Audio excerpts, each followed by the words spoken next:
elas não ousam se apresentar a Deus, porque Deus não tem limitações. As limitações que tanto nos atrapalham, que tanto nos afligem, que causam às vezes murmuração, elas nem se apresentam a Deus. Deus simplesmente não tem limitações. Não tem nada na sua vida que Deus não possa completar. Não tem nada na sua vida que Deus não possa preencher. Não tem nada na sua vida que Ele não possa pegar e transformar para que as pessoas creiam nele. Não tem. Tem uma coisa que é difícil para você? Experimente entregar na mão de Deus. Tem mais exemplos? Tem. No Salmo 34:10 tem um versículo muito interessante que diz assim, ó: os leõezinhos sofrem necessidade e passam fome. Como assim os leõezinhos, pastor? O que o salmista tinha que colocar os leõezinhos nessa história? Sabe quem cuida dos leõezinhos? Os leãozões. Os leõezinhos passam fome. Se um leãozinho, meu amigo, tem dificuldade, quem está cuidando dele é o leão. Imagine quem não está sendo cuidado por um leão. Mas a palavra de Deus diz assim, ó: os leõezinhos sofrem necessidade e passam fome. Porém, os que buscam o Senhor, bem nenhum lhes faltará. Amém. É assim que a fé é a certeza das coisas que se esperam. É só esperar. É assim. Quando as pessoas olharem para você e ver que você espera com certeza, e Deus vem e supre, as suas limitações vão estar sendo usadas para trazer as pessoas para Deus. Será que as suas limitações não têm sido a causa principal do que as pessoas têm ouvido a sua voz? Então comece a agradecer por elas mesmo. Paulo tinha um espinho na carne. Paulo tinha uma doença. Paulo tinha uma dificuldade. Paulo, aquele Paulo que orou e ressuscitou pessoas. Esse mesmo Paulo que tinha todos os dons, orou e continuou doente. Ele precisava daquela limitação. A Bíblia diz que Paulo orou 3 vezes e entendeu, e o Senhor falou: Paulo, a minha graça te basta. Você não precisa que eu retire essa limitação. Você precisa é da minha graça. Será que tem limitações que são bênção para nós na nossa vida? E a gente pode trazer as pessoas para Deus quando elas olham para a nossa limitação? Futuro e presente.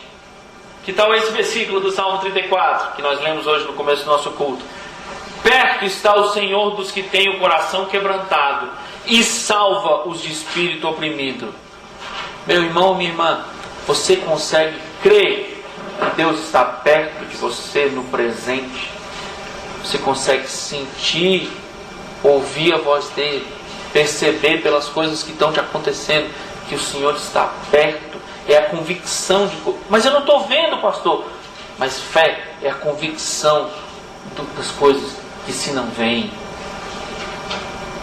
A gente tem que crer. E as pessoas têm que olhar e ver a gente crendo. Pela fé, aprendemos que as limitações que se apresentam a nós não ousam apresentar-se ao nosso Deus. Vamos aprender isso. Tem um exemplo muito interessante em Mateus 20, 28. Deus diz assim: e eis que estou convosco todos os dias, até a consumação do século.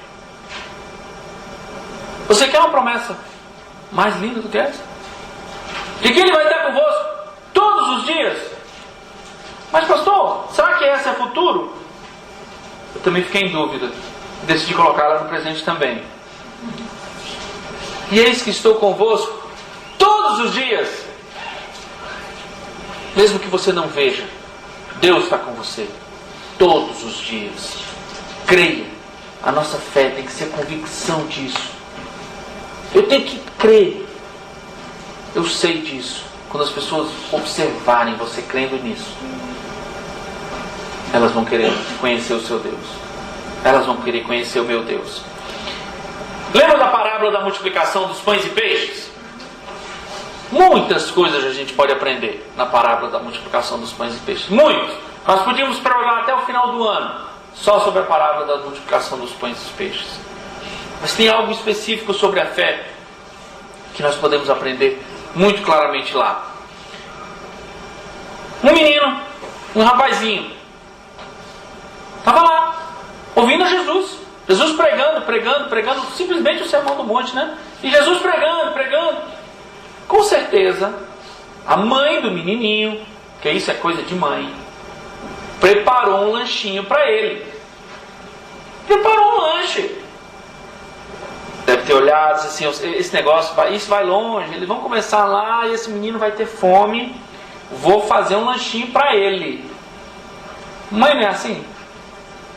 Mãe é uma história de mandar a gente colocar o casaco, é uma história de mandar a gente levar um lanchinho e botar um sapato no pé, e que coisa!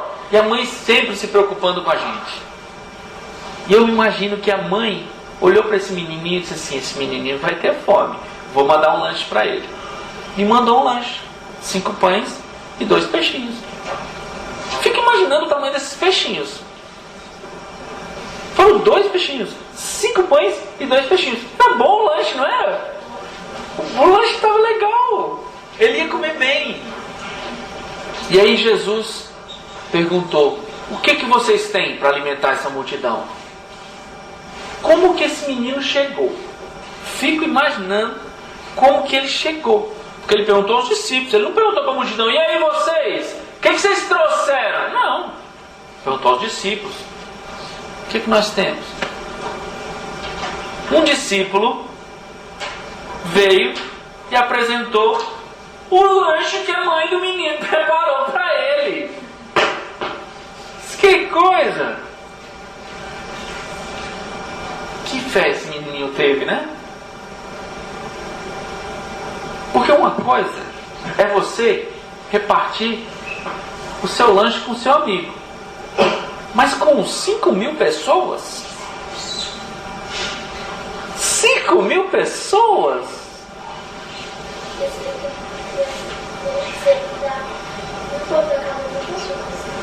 Para a pessoa dividir um pão por 1.000, né? É difícil, né? E olha que 5 pães e 2 peixinhos. Peixinhos, hein? Como que faz? Vocês acham que havia uma limitação de comida naquele momento? Havia. Se houvesse comida para todo mundo, o que eles aprenderiam naquele momento? A limitação foi uma bênção. A limitação foi uma bênção.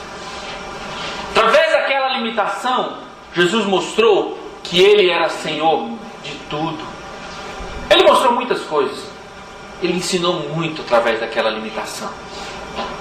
E o discípulo que ousou apresentar 5 pães e 2 peixinhos para alimentar 5.000. Vocês acham que é fácil? Não. Não é fácil, não. Jesus chegou e disse assim: o que vocês têm? Aí o discípulo vem e diz assim: Senhor, eu tenho 5 pães e 2... Parece que eu estou vendo os outros discípulos, né? Ah, meu amigo, lá vai ele de novo. 5 pães e 2 peixes. Não interessa a sua limitação. O que interessa é quem que vai abençoar. O que interessa é a bênção do Senhor. A palavra de Deus que diz que e ele tomando, abençoou e deu aos discípulos para que eles repartissem.